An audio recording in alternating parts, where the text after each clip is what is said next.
All right, guys, hope you're all doing well.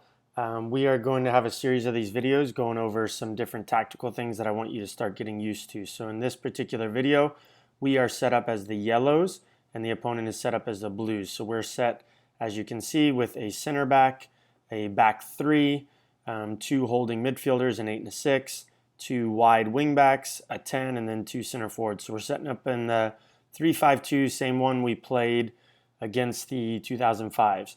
The opponent's set up in a 4-3-3 with a single holding midfielder. So the same way the 05 set up in that first game.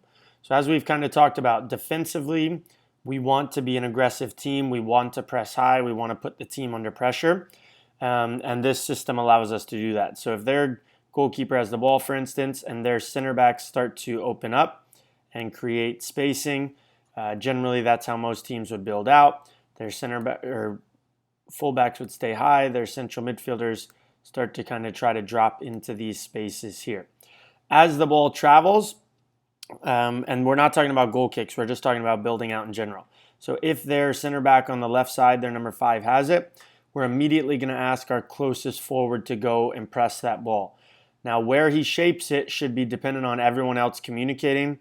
Show left, show right. So if we know we have good shape here, we would ask him to show it to his left, which would be this direction.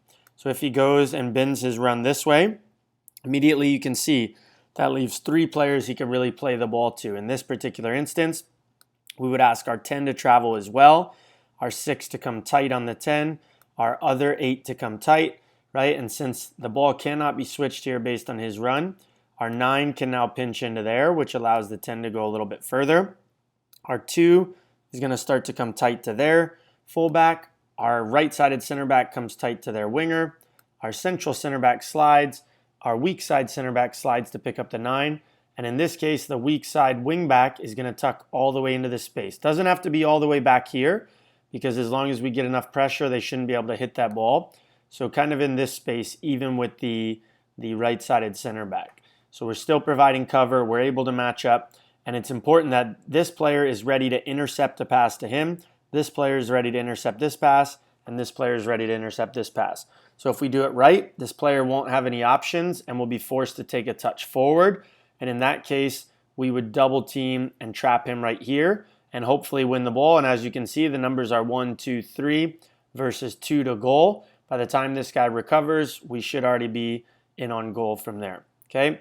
If for some reason they are able to beat our pressure, so again, if we're not able to shift in time, this guy's late getting there, they get the ball to feet, okay?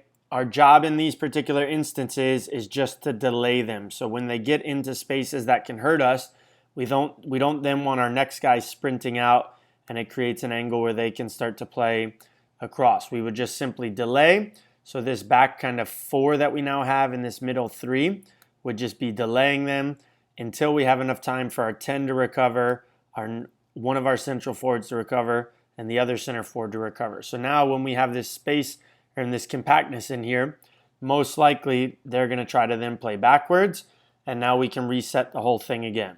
As this guy looks to switch the play, ball gets switched across. Again, our near side forward is going to go.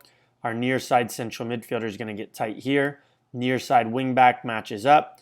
Okay, and then again, the back 3 slides across. So you do see there is quite a bit of sprinting that would have to happen in those moments to make sure we are tight and compact and not leaving any spaces open to be exploited.